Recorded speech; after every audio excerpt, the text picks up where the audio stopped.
The gloves are off here, Stark. We are in the grand finals. We've got Blastoise making an appearance here for ItsAXN, taking on ChemCoop and his Talonflame.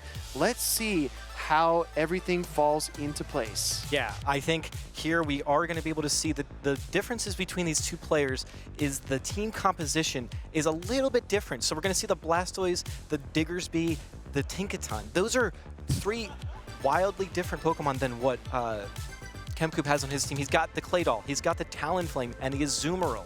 Let me point this out. So ItsAXN has been very, very good mechanically. His counts have been on point. His timing is pristine. Very crispy plays all the way around. Meanwhile, ChemCoop is doing things in a very similar way, but the differentiator in my mind is that he's more willing to take risk. He's more willing to step into his opponent's shoes, predict what they're trying to do, and then slam the door on them when it matters the most. It's exactly what he did in Game 5 versus Stud Muffins. He's going to try to do that same thing to the world champ. Yeah, and it's going to be a lot tougher to try to do that to someone of ItsAXN's caliber, but maybe ChemCoop has the sauce, maybe he has the spice that's necessary to be able to win this matchup. So I think because ItsAXN's Lapras has the Ice Beam and ChemCoop's has the Skull Bash, I believe, good call. If I had to guess, ChemCoop is going to be able to bring his Lapras much more safely into these battles. We've seen ItsAXN beat Laprases with Skull Bash before, though, and he just finds ways, whether it's the Psywave pressure, spamming off the Sparkling Arias, or even throwing the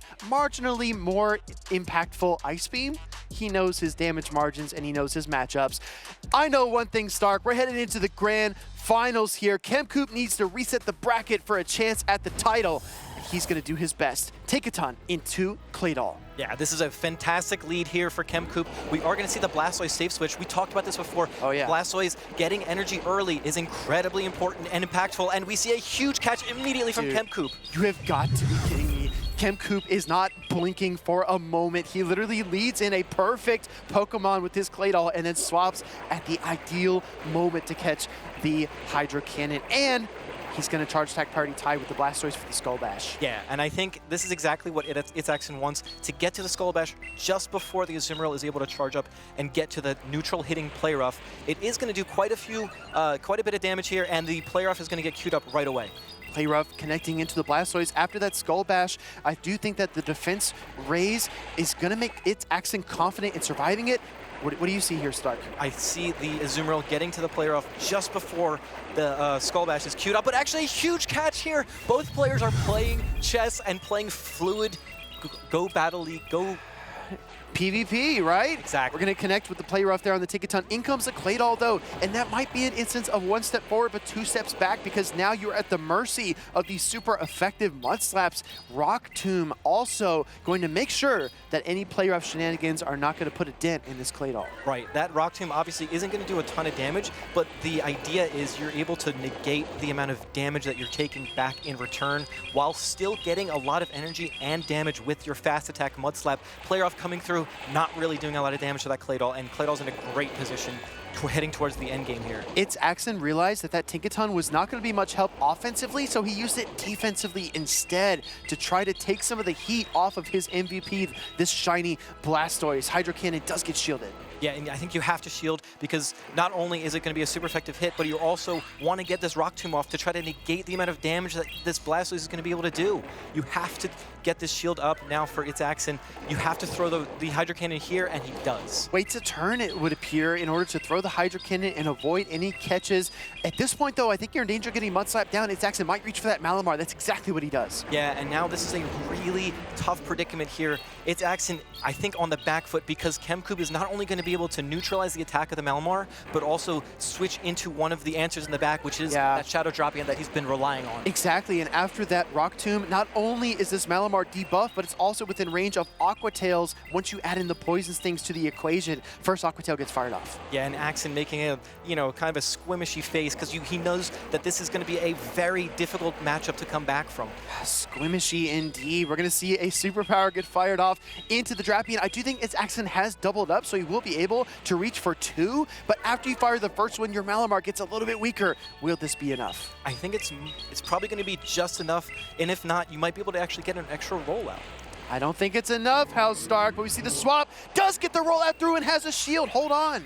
I think that the Azumarill might just be a little bit too healthy for this end game to go in ItsAXN's favor, but we'll see. Right. Here the Claydol actually comes in, and 1 Mud Slap, 2 Mud Slaps, that's going to be enough, and ChemCoop takes game 1. Yeah, you're exactly right. I was thinking of the Claydol. I was thinking, oh, I think it's within Hydro Cannon range, but there was an entire Azumarill there as well to worry about. So ItsAXN really ran into a wall in the form of Claydol in the lead and was just unable to really recover in spite of some really clever swaps. Yeah, I think ItsAXN does have the double water team. He does have the dark type moves on the Malamar, but at the same time, that Claydol isn't really threatened by any of the fast attack pressure. It's only threatened by the charge attack pressure from these water types, from the Malamar, from all the Pokemon on his team. So it's going to come down to how do you neutralize this Claydol with the Pokemon that you have available, with the tools that you have available on your team. Yeah. Obviously, ChemCoop making some incredible catches, Axen making some catches on the way back as well.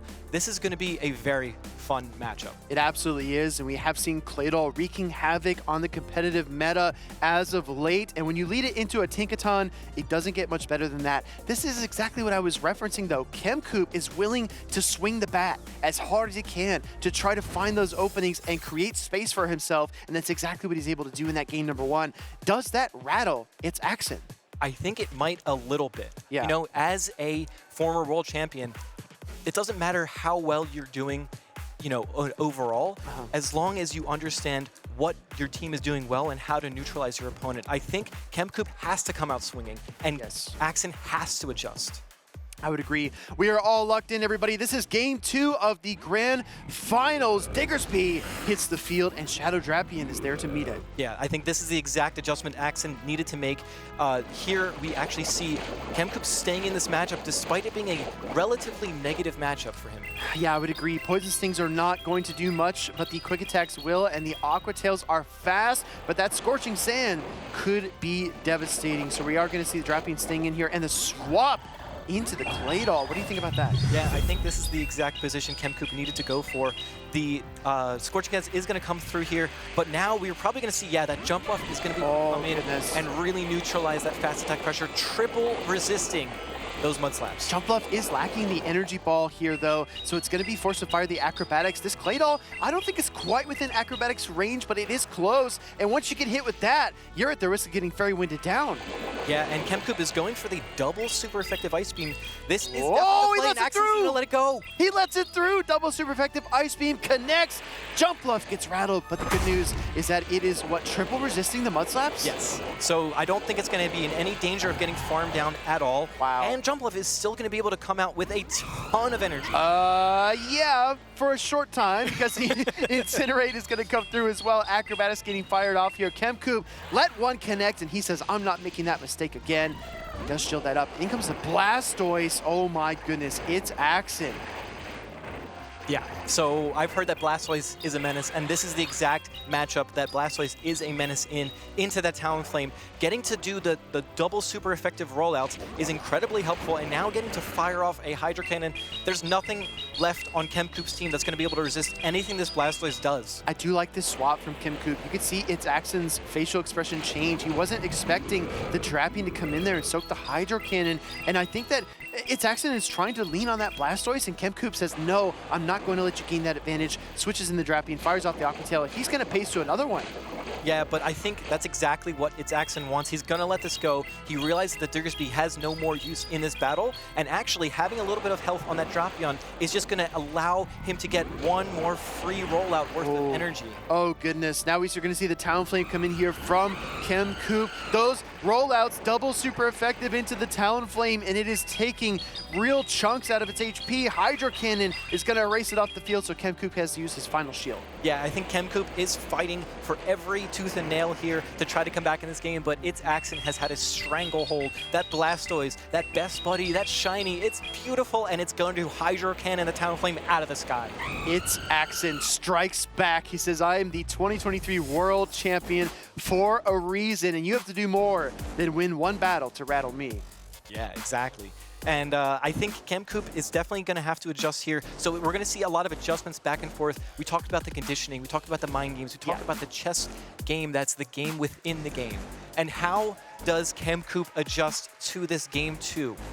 ItsAXN has found creative ways to beat Claydol, especially in that game number 2. I want to remind everyone watching at home that this is a Grand Finals best-of-5 set. So ChemCoop is not at risk of being eliminated yet. And if he's able to win this series, he will force a reset and trigger another best-of-5. This game number 2 was interesting. I think it started off with a powerful lead call from ItsAXN with Diggersby into Drapion, and knowing the damage calculations here, absorbing the Ice Beam, I was scared how Stark, but Axton said, don't worry, I'll hang on. I figured if you look at the damage from an Azumarill Ice Beam, it's very similar for the Claydol because they have similar attack stats, although Claydol does have a little bit higher attack stat. Those fast attacks being triple resisted means that Jumpluff is never really in any jeopardy. And one thing that I like about ItsAXN is he loves to bring a random Pokemon in the lead with those 2 water types in the back. Yeah. That's been a very signature team of 3 from him. And now we're jumping into game number 3. We see the Shadow Jumpluff into the Azumarill. What did you say about a lead Pokemon and 2 water types in the back? Yeah, something about that. ItsAXN is going to stare down this Azumarill. Ice Beam would be really devastating. You do not want to take that much damage early on in the matchup, so a catch could be coming at any moment. ChemCoop has to realize that. Yeah, and I think now throwing this Ice Beam, oh no, actually throwing and really being patient. ChemCoop has done this time and time again, throwing the playoff right into the Blastoise. Now, we've seen double waters from ItsAXN pretty often. Goes in with the Malamar. I'm actually a little bit surprised because I thought that ChemCoop would save the Malamar for the potential Lapras in the back, but maybe he's worried that that Tinkaton is lurking back there. Yeah, that could definitely be a possibility. ChemCoop might be thinking 2 steps ahead, and let's see if it pays off here. The Hydro Cannon from the Blastoise. Yeah. We're so used to seeing the Shadow form, right? But the Hydro Cannon does about as much damage to look like a Shadow Pokemon's using it. We're going to see another Hydro Cannon from ItsAXN forcing the shield away from ChemCoop. Meanwhile, Psywaves have whittled this Blastoise down to foul play range. I want to see if ChemCoop goes for the slight undercharge. Oh. He does, really trying to get as much energy as possible in this matchup. I don't think, we're going to see a switch out immediately, not wanting to get farmed down. ItsAXN thinking 4 steps ahead. Yeah, exactly. I think the Malamar was really close to getting a full Psywave down. And we're going to see the pivot now to counter swap and meet that Shadow Jumpluff. Here comes Drapion. Yeah, Drapion obviously is going to be able to handle this matchup quite well, although those acrobatics hit very, very hard, and ChemCoop has to respect it. Great shield call there by ChemCoop. He looked up across the stage and said, I think you're going to swing for the fences, ItsAXN, and I'm not going to let you do it. Does use the shield, but Jumpluff is relentless. It already has another charge attack. It is so quick, being able to fire off all these flying type charge attacks, and there's almost nothing that's able to resist these flying charge attacks in the entire meta. Here we actually see an Aqua Tail getting fired off. I believe it's going to be just enough to knock out the Jumpluff. I was curious if we would see the double shield there from ItsAXN, but instead he's going to lean on his Lapras. He still has full health and 2 shields, so this Pokemon might be the key, although he's going to let the crunch through, Alex. Yeah, and I think this is an interesting no shield here, because this Lapras, I think, is the last Pokemon really remaining for ItsAXN. That Blastoise is not very healthy. No, absolutely not. Crunch number 2 getting fired off here. ItsAXN is going to go ahead and shield this up. There are still 3 Pokemon remaining for ChemCoop, but the Malamar is very weak, and that Azumarill, like you said, has quite a bit of health. This game is not over, everybody. Yeah, and I think here, this is where you would want to have that Skull Bash, but obviously ItsAXN has the Skull Bash on a different Pokemon, so went with the Ice Beam on the Lapras. The Sparkling Aria is not going to be enough to knock out, and now you have to really rely on this fast attack damage. The Psywave damage is going to be the important part here. Whoa, Axton maybe kind of losing count there. I'm not even sure. He's going to use his final Protect Shield of the battle. Look for some more Sparkling Arias. He realizes Azumarill needs about 5 more bubbles for its next charge attack, so he might just gather a boatload of energy and try to carry that into the final matchup. I think he's going to try to catch on this Blastoise here, and he does! He catches the Ice Beam! Wow, ItsAXN soaking the Ice Beam on his MVP, the shiny Blastoise, keeping his Lapras in the game. Good job, Blastoise, but Lapras will take it from here. And I think he had to do that because the Malamar is not going to take any damage from those Psywaves. You need the energy, and now ChemCoop is in a predicament. Who do you send in? Does the Malamar have any energy? Does Axton remember? We're going to see maybe a peekaboo play. Here comes the Malamar and the Drapion switch to soak the Sparkling Aria. ChemCoop is doing everything he can to stay in this battle. These players are so good at catching moves, and now we're going to see another. Actually, we're going to see the Ice Beam, and I think this is going to be more than enough. ItsAXN had the Ice Beam ready to go. ItsAXN, patient, calm, cool, and collected, just like that Icy Lapras on the field, able to farm down the opposing Azumarill, load up so much energy that it didn't even matter what ChemCoop tried to do. Yeah, and I think that's the beauty of being a world champion. You're able to make these plays, and that's exactly how you become a world champion. Knowing the ins and outs, the ability to catch that Ice Beam and not really worry about anything. That's the beauty of the gameplay that we're seeing today. ChemCoop has proven to us that he is willing to make the bold calls. He is willing to do something that might not work out because he believes in himself, and he needs to do that yet again because this could be an elimination game. If ItsAXN wins Game 3 here, he will become your Portland Regional Champion. Yeah, and I don't think that ChemCoop did anything wrong in this game. I think he just had a really tough lead. That jump bluff into the Azumarill Malamar was just incredibly difficult to try to come back from, and then ItsAXN was just able to neutrally maneuver around with the Lapras, with the Blastoise, those Pokemon that he's been relying upon the entire course of this entire day and this entire regional. I really appreciate how ItsAXN throws that Sparkling Aria and doesn't even hesitate. He knows that he can stack his Ice Beam and his Sparkling Aria. It's really easy to see if you can stack 2 of one charge attack, but knowing you can stack 1 of each is a very special ability indeed. ChemCoop is locked in, everybody. This might be his last game in Portland, and this might be the last battle of the stream. Send ChemCoop your energy if you want him to stay in the series. ItsAXN looking to become a champion once again. Yeah, and guys, this is game number 4. Malamar into the Blastoise, the Pokemon that we talked about, is not always in the lead. Here it is. Blastoise rolls into the lead situation in a pivotal matchup here for ItsAXN. Going to take on the Malamar. We do see kind of an ABA water strategy from ItsAXN with Lapras and Shadow Jump Bluff in the back. Yeah, and we see the foul play getting fired off. It looked like a charge attack priority, if I had to guess, as the Blastoise is not going to be able to shield this, and that's fine, because Blastoise is a very bulky Pokemon. And here we're going to see the Hydro Cannon getting fired off. Malamar going to be able to take one, not a problem at all. Yeah, ItsAXN, ever the perfectionist. You see him kind of shake his head. He did not want the charge attack priority there, but that's what he got. Gonna go for the switch. ChemCoop soaking a Hydro Cannon on the Azumarill. Great play. Yeah, and we've seen this time and time again. ChemCoop realizing, okay, this is when I need to switch out. This is when I need to make my play to get back into this game. And here, I believe the Skull Bash is going to be able to get fired off before the player off is, but at the same time, ItsAXN switching out into his Azumarill. Yeah, interesting, right? Because that Blastoise has been his answer for the Azumarill, but after it's been chipped down so much by the Malamar, ChemCoop kind of disables that, diffuses that situation, and he forces ItsAXN to go back to the Lapras. Maybe expecting something like that Claydol in the back to have the energy ready for it towards the end of the game. But here, we're going to see a player off. Another player off is not going to be enough to knock out the Lapras. It is going to put it into that red health bar. Patiently working his way through the matchup, ItsAXN gathering so much energy. 2 Sparkling Arias would not be enough at this range, so it's so critical to time those Psy Waves and not allow extra bubble damage to come through. Yeah, and that's exactly why ItsAXN throwing on precision timing, making sure that the Psy Waves are at precise. Yeah, precise, right? Pristine timing yet again as he fires 5 Psy Waves to convert that into the Sparkling Aria.